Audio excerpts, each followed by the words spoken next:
Today's guest is a 26-year-old big band and swing singer who was born in the West Midlands, but he now lives in Cambridgeshire. And over the last 5 years or so, he's toured all over the country, performing at prestigious weddings and corporate events, festivals, and big outdoor events. And towards the end of 2022, he released his debut album, recorded live in front of 3,000 people. And guess what? It went straight to number one on the iTunes Jazz Album charts. Please welcome Sam Griffiths to In Conversation. Hello, Sam. How are you doing? I'm not too bad, thank you, mate. How are you doing? I'm very well. It's a very nice. It's a very nice little bio for a 26-year-old. That's not bad, is it? I'm not doing too bad, am I? No, it's all right. I'm particularly pleased, I have to say, that you can actually say anything at all. But we'll come on to that. But I'm glad that you're just not sitting there, sort of mute. Looking sorry for yourself, but we'll come on to that in a minute. So, when we do this program, I ask people to choose 4 songs which sort of tell a little bit about their lives or sort of tell their stories. Tell me about the first song on your list. I think it's one that everybody will know at least 2 of the words to. Yeah, of course. So this first song obviously is already a fantastic song. Like you said, everybody will know it, guaranteed. It's a timeless Frank Sinatra classic. And it already held a big meaning to me anyway, just because it's such a great song. It got such a great sound to it. It's so powerful. But then in January this year, I took my girlfriend out to New York, and I decided to pop the question. And fortunately, what was the question? Yes, who's paying? Well, yeah, who's paying for this? Who's paying for this hotel? Yeah, trust me, it was me. Did you? Was it in a particular a spot of some meaning, or did you just do it wherever you fancied? It was a relatively nice spot. I'd planned it all out. This whole thing had been planned for a whole year. Nobody had any idea. I didn't tell anybody about it. Didn't tell my family or friends or anybody. Just in case you said no. Just in case you said no, and fair precaution. Just in case it got out or anything like that. So I took her up to the top of the Rockefeller building. Beautiful. It overlooks the Empire State Building. Went up there at night, so it was all lit up and looked fantastic. And yeah, it all went well, thankfully. She said yes. Well, let's take a listen. This is Frank Sinatra's yes. New York, New York.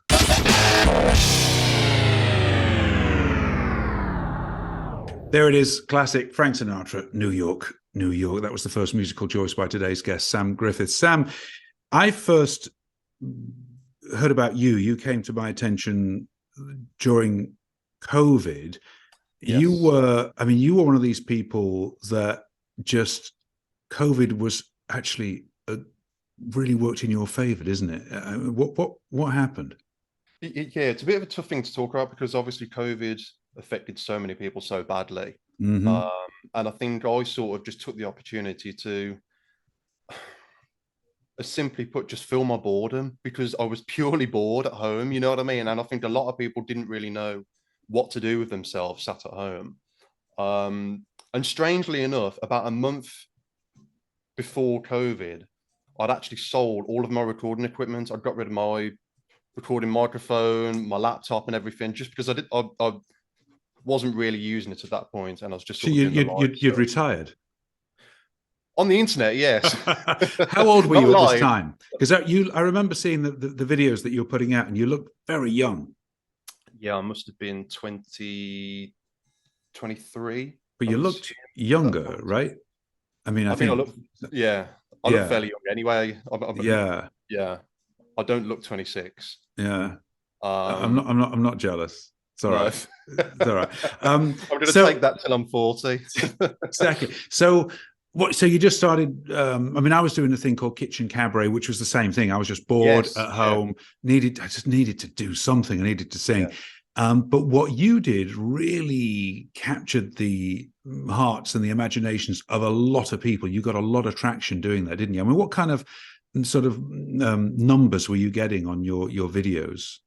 I think the highest in terms of views I got was just over 100,000 on Facebook. So yeah, it didn't do too badly, but I think what I tried to stick to as much as possible, and it's like I say to everybody, I love all of the sort of Sinatra back catalogue and all the standards, but I think to sort of really resonate with people, you've got to try and stick to the standards and the material that people know and love. You know what I mean? So I was posting stuff like New York, New York, and Under My Skin and Ladies a Tramp and all that sort of thing because it really resonates with But people what because was they it, other already love than those doing songs songs. that they know, what was it, do you think, objectively, and without trying to sort of pay you compliments, oh, it's so great. I mean, No, of lots course of not. people were doing things. I was doing things. Every singer, right, with a microphone and a YouTube channel Yeah. was doing stuff, right, because they had nothing else to do. What is it? Do you think that? Why did you cut through, and why were people so excited about what you were doing? I would say a lot of it might be my age for a start. And I think it was the fact that people were watching a sort of young man sing these sort of songs in the style of a 40 or 50-year-old singer. And I think, um, well, for a start, I had a lot of comments and messages come through on my inbox asking if I was miming or stating that I was miming and all that sort of thing, which is all met with good intentions. You know what I mean? It's a nice backhanded compliment at the end of the day. So I would assume that that was the main sort of thing that went out to people was because it was such a young person singing such old songs. And I'd like to think I didn't sing them too badly and people enjoyed hearing them Well, still. I remember seeing you, and it was what you were, and you are remarkable. I mean, your voice is amazing, Thank but you. there's, of course, you've got a great voice. But you're right. I think you're right that, I mean, I remember when I was actually about this. I was in my early 20s and I was singing. I agree with you. It was this thing about being a young person, this kind of novelty value, really, Yeah. of, so I think I sing very similarly to how I was back then. My voice hasn't Yeah. changed much really over the years, but it's, you would expect someone of my age to sound like that, right? But when it's a Hmm. young person, and the way you just sounded so much Yeah. like Sinatra or the people that you were singing, was that a conscious thing to impersonate, or is it just you just listen to their songs and you just sort of absorbed you absorbed it? I think when I first started posting those things on Facebook and Instagram, I think at that point when I was starting to be sort of recognized on social media, I think at that stage I was sort of putting a little bit more into the sort of sound alike effect and trying to sound You were like that studying era. them.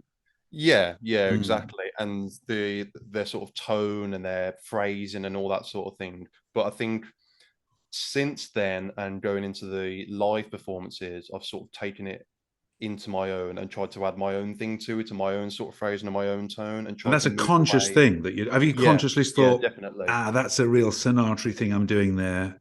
I'm going to Yeah. stop doing that. And I mean, how do you then undo these sort of habits that you've developed? That's become the way that you sing. How do you consciously unpick that and try and find you in there? It's a bit of a weird one, isn't it, really? I look to Michael Bublé for a lot of influence because obviously he's doing it such a lot. I mean, he's recorded all those standards. I mean, he's done stuff like Come Fly With Me and Under My Skin and all the stuff that Sinatra did, but he's still done it in his own way and people still recognize it as a Bublé record as Mm, opposed to just a Frank Sinatra record. mm. So I think the way I did it is I went away and listened to, let's say if it was Come Fly With Me, I'd go away and listen to the Sinatra version, then I'd listen to the Buble version, then I'd listen to anybody else that's ever sang it on YouTube or anything like that. Mm. Then I'd sort of take bits and pieces from what they've done, um, and maybe then add in a little bit of my own character, my own like tone and phrase and sort of thing. And I suppose generally it's just a bit of a mishmash of everything that I've ever listened to and ever heard. And I've just sort of combined that into the way I then put the song out, if you know what I mean. I know exactly what you mean. I'm trying to think. I think it was Kurt Elling singing All of Me. I think. I Mm, think it was a BBC, maybe a Friday Night's Music Night or something like that.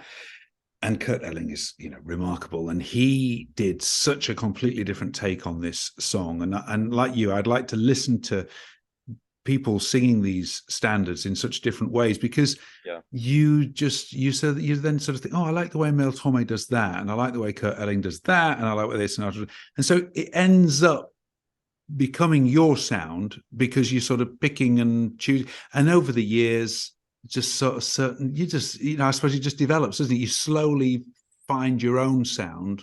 Yeah, exactly. I mean, I saw a really good quote from Tony Bennett, and he'd been speaking to Michael Bublé, and he said, steal from everybody. Doesn't matter who you listen to, just steal off them, because as long as you don't do it as an exact copy that they've done it like, you do it a little bit different, people won't notice and they'll enjoy it. And it's still your own. I know you're a fan of Bobby Darin. Tell me about your next record. Yeah, so this next one, Mac the Knife, again, fantastic, well-known song. And this was the first song that really got me into the swing and big band genre. I was doing GCSE music at school, and a lot of people don't know, but I actually started out as a piano player. I did not know that. To do. So yeah, but we got to the end of the year, doing the end of year exams, and the teacher came over and said to me that you need to play a song to some sheet music, and I can't read sheet music very well anyway. So she suggested, well, why don't you sing? Because it's going to be much easier to sing a song to sheet music than actually sit there and play something. So I said, well, I'll give it a go. Like, I'll try it out, sort of thing. So she showed me the options of the songs, and I saw Mac the Knife, and then I thought, well, I do know that number, so I'll give it a little go. Sang it again. Everybody seemed to really enjoy it. Said, well, look, you should be doing this full time, really. I bet you're being a bit understated there. I bet you sang it and everybody sort of went slightly hysterical, but carry on. Well, I'm going to imagine that was the scene. It wasn't too bad. Yeah, nobody complained. Yeah, literally. But no, since then, I've tried to stick Mac the Knife in all of my sets when I'm going out and singing live, just because it takes me back to that first time in the classroom singing it for that GCSE recording. So yeah. Let's take a listen now. This is Bobby Darin and Mac the Knife.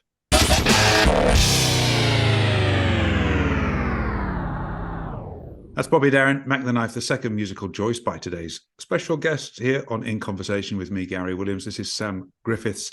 Sam, you mentioned like that song special to you because it takes you back. It was one of those sort of moments, right, in your life and in your career as a singer. Can you think of any other particular moments that you've had, like another song that stands out, or another moment where, the first time you did a certain thing, or something that was a significant, like, stepping stone, like a seminal moment for you in the early part of your career? Yes, I would say. Can't say this interview. Sorry? You can't say this interview.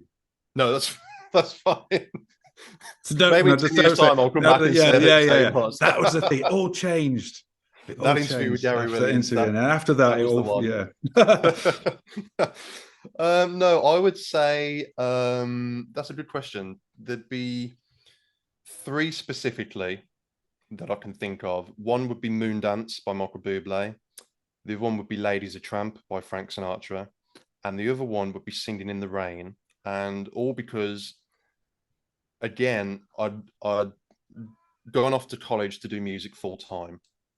And like I said earlier, I joined as a keys player, and that was what I was going to do at that point. I was going to play in bands. This was musical college. This wasn't school. This is you were there as a pianist. Yeah.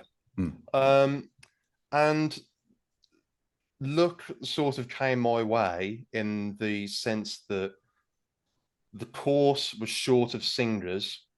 So the lecturers went round the class and essentially asked if anybody fancied singing at the next gig.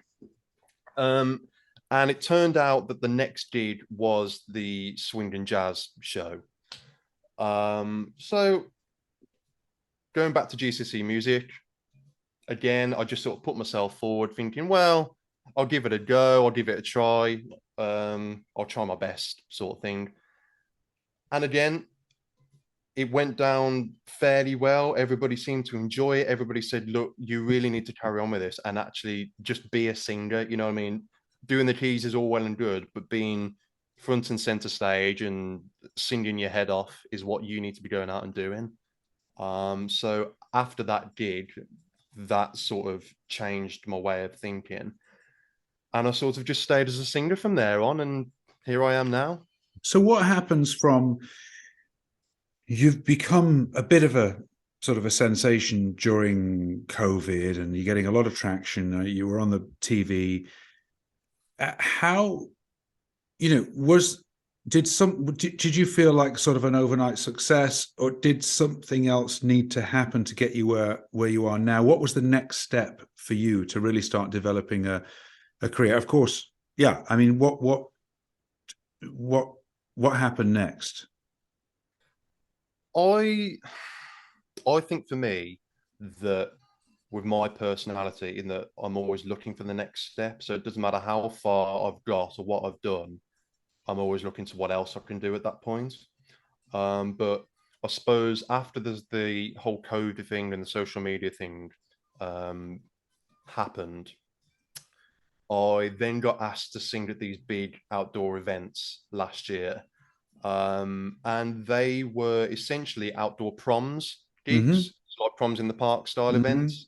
So there was like Spitfire flyover and parachutists and an orchestra doing like Land of Hope and Glory, Royal Britannia, all that sort of thing. While you're parachuting in, singing Mac the Knife. I did suggest that, but they said the insurance wouldn't cover it. So maybe this year, you never know. So yeah, I got asked to open the show after the parachutists had landed. So I was asked to open the show, and I'd always said that I wanted to record an album. That was my ultimate aim. So I wanted to record an album. I'd watched other friends do it and release their stuff on iTunes and Spotify and all that sort of thing. And I'd always said, look, that's what I really want to do. Because I think putting stuff out on social media and YouTube is a really good way of getting people interested. But there's just something about putting an album out that really establishes you as an artist, or I think anyway. So that's what I think it's a marker for where you are now, because you of course you're going to record many more albums in your career, but the album that you've done, I think, is a good marker for saying, this is where I am now. This represents where I've got to now in my career. I'm happy with this. And then in a few more years, you'll do another one of where you are then. And it's actually it'll be a nice thing to look back on, all these different sort of stepping stones of your career. Yeah, exactly. So when I was booked for this event, I mentioned to the organizer, look, what's the chances of recording all of this live? Like all of the multi-tracks live and releasing it afterwards. And he said, yeah, sure, no problem, we'll do it. So I was like, all right, then, fantastic. So good job you asked, right? Yeah, too right. So me and the mini big band, who were the backing band on the album, fantastic group of guys, great musicians, really know what they're doing and what they're playing. We'd never met before. We'd never gone through the charts. We'd never recorded anything. We'd never rehearsed.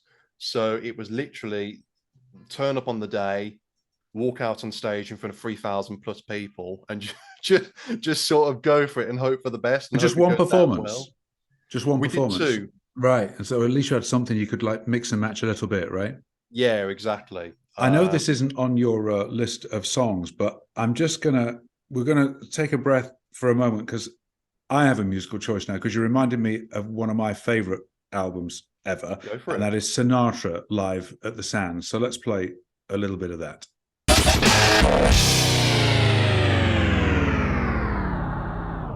That was Frank Sinatra, of course, our mutual hero, live at the Sands with Count Basie and his orchestra, and that was Come Fly With Me. Yeah, there's something special about a live album, isn't there? And it's sort of, I mean, did you have to do, I know you had the stems, as they call them, the original tracks. Did you then go in and sort of do any pitch fixing and fiddling around, or could you do that? Or did you just think, nah, that's the way it is, let's leave it? See, this was the thing with doing a live album is the fact, because you can't separate all of the individual instruments recordings properly, because everybody's microphone is so sensitive. If the trumpet player next to the trombone player plays a wrong note, then their microphone's going to pick up their wrong note. Mm-hmm. Not that they did play any wrong notes, it sounded great anyway, but the point was, if they did, or if I sang anything off, you couldn't then really alter it afterwards, because somewhere else it would be picked up and still in the Mm-hmm. recording. So I spoke to my friend Jamie Reynolds, fantastic engineer, fantastic producer, and I said to him, look, I want to do this album. Let's go into the studio. Let's just smash it out in a few days. So that's what we did. We literally went through it song by song, changed a little bit of level in here and there. But it's like you've just said, really, we didn't really change a lot from But what was I think actually doing it like recorded. that and knowing that you've only got two performances, there's a certain sort of sizzle and a crackle that you don't get on in a studio album, right? There's you Yeah, just can't exactly. recreate that. It's a different vibe. Yeah. So the thing I alluded to earlier on about your vocal issues, what happened? Because your career is developing, everything's going well. Suddenly you go quiet, and everybody's worried about you. What happened? Yeah, this was a real nightmare, and it started around October last year, so October 2022. And essentially, the strangest thing had happened. I'd just been singing in my room, just practicing my set list, and I'd had a drink, had a bit of a coughing fit because some water had gone down the wrong way. And I tried talking afterwards or singing afterwards, and my voice had just completely changed. It had gone really hoarse. I was getting a weird scenario where I was singing and I was getting two different pitches at the same time, which was really weird to hear. I'd got no sort of range at all to my voice. So obviously all that was really concerning.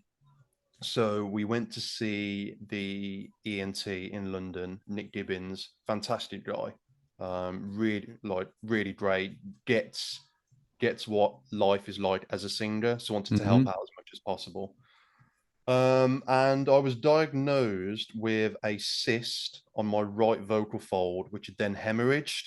So So the not coughing fit at Hemorrhage caused that. So had yeah, you, sorry to pretty cut in, but much. had you not had that coughing fit, would this have sort of reared its ugly head at some point, or I would could imagine you have had so. that for years and perhaps never known? See, we had this chat with the consultant, and he said, look, I don't know how long that cyst been there. It could have been there a year, it could have been there 5 years. Obviously, he's got no idea because he's just seen it there and then. And So you get a cyst. Was it from over singing, or you just get a cyst there like you can get a cyst anywhere, or was it you weren't taking care of your voice properly? it can be a mixture of all sorts of things. I mean, it's like he said, it can be a mixture of bad technique, it can be a mixture of overuse, it can be completely by accident. What do you Uh, think in your case? I have a strong feeling that it was a little bit down to bad technique, just simply because obviously going from school and college and onwards to gigging live and all that sort of thing.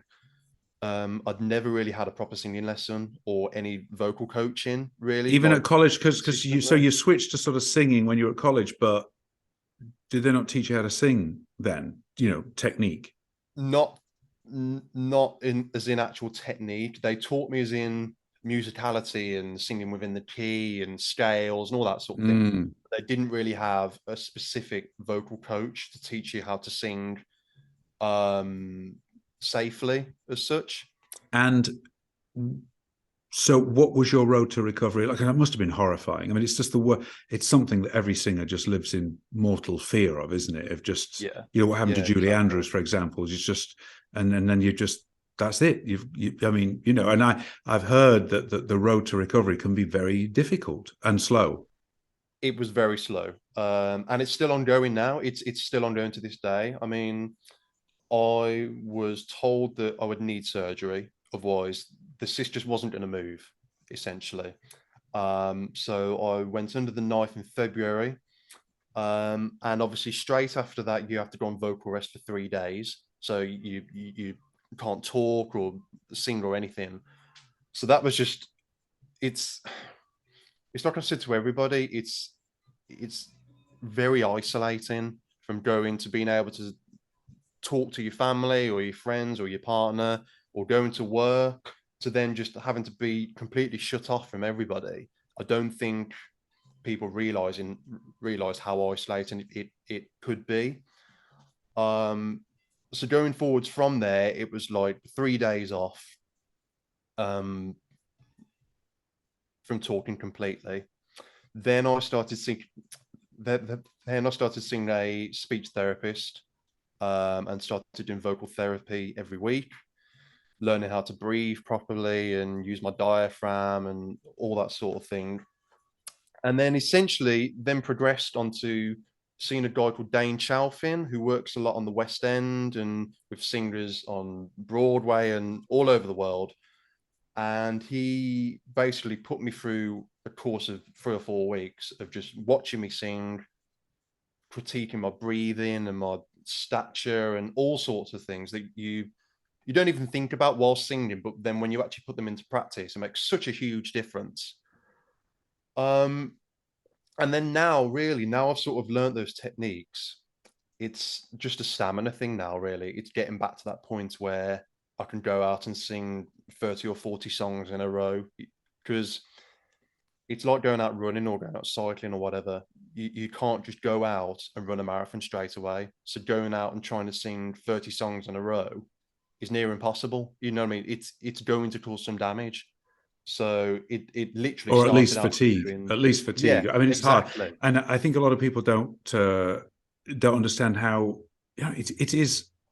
I don't want to overegg it, because people could think, oh, listen to you, you know, you're just a singer, you know, but it's a lot, isn't it? It is. I think Yeah, we are like athletes in that yeah, sense, and we definitely. have to, you know, if you're doing a heavy workload.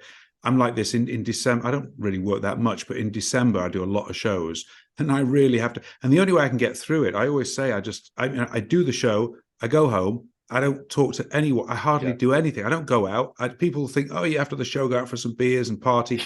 I don't do it. I just go home, you know, just rest, rest.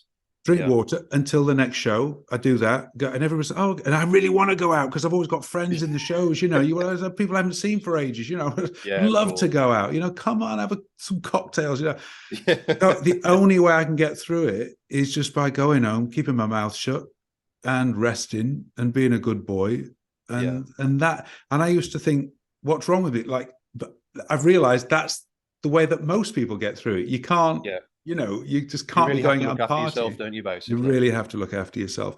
We are running out of time, but I know you've got two more great songs. I want to go to both in. Tell me about your Michael Bublé choice. So this is Such a Night, originally done by Elvis, and this is the first song on my album. So like I said earlier, it was literally walk out on stage, no rehearsal, no sort of prep, hadn't met the band, walk out on stage. This was the first song that they played, just sort of went for it, and it went down a storm, thankfully. Let's take a listen. Michael Bublé's version of Such a Night.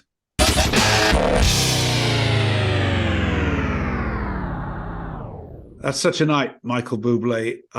Sam Griffiths is with me now. Sam, we're almost out of time, but tell us what's next for you. What I mean is you're building your stamina. You're singing again. You're sounding great, Thank you. and I know you're very busy. You've got to. I hope you get that stamina in place soon, because you're going to need it You for and the me gigs you've got both. coming up. But any particular things coming up? You know, soon, or in the near future that you're excited about? Yeah, so we've got these fantastic gigs in the summer that we did last year, which is where the album was recorded. We're doing all those again, but we're doing another 4 venues. So we've got 6 proms gigs in total, all over the country. We're doing 2 Bond, Bublé, and Sinatra gigs. So a general mix of all the Bond themes and all the Sinatra and Bublé stuff. Great, And then great, great stuff. aims for the future, really. I'd love to do a studio album. I'd love to do it because it would just be fantastic. Um, I'd love to do some of the prestigious venues in London. That's something I'd really love to get into. And yeah, really just sort of carrying on what I'm doing at the moment. Are you ambitious? Very, very. That's a bit scary.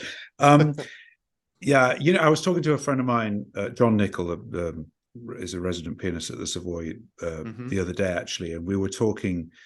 He did a couple of years ago. He did a really big gig in front of thousands of people, and something I think is that when I was your age and starting, and I'd have like something big would happen. I'd think, this is it, this is it. I'm going to be discovered, and it's all going to happen. As I guess what happened to you during lockdown, right? It's all these, people paying you all this attention. And then, of course, what usually happens is you have this thing, you have your moment, and then it settles down, and then you go, "Oh, okay, that was that then." I thought that was gonna. I thought I'd be famous, by now. But okay, now no one cares, and okay, I'll just go back to work and go sing in the pub or whatever gigs, regular gigs you're doing. Whatever. But as you progress through your career, you find that it's just lots of those. You're just gigging away, earning a living. And then every now and again, you have a little highlight. And every year, you have a few little highlights. You can look back and say, that was cool. I recorded in those studios, or I did that gig, or I worked with that person, or I've traveled here, or whatever. And most people's careers, if they're lucky, as you have been, they're kind of like that, right? It's just a slow progression upwards with little sort of highlight. I don't think there's such a thing as like an overnight boom success. It's just, you just keep going and keep enjoying the journey.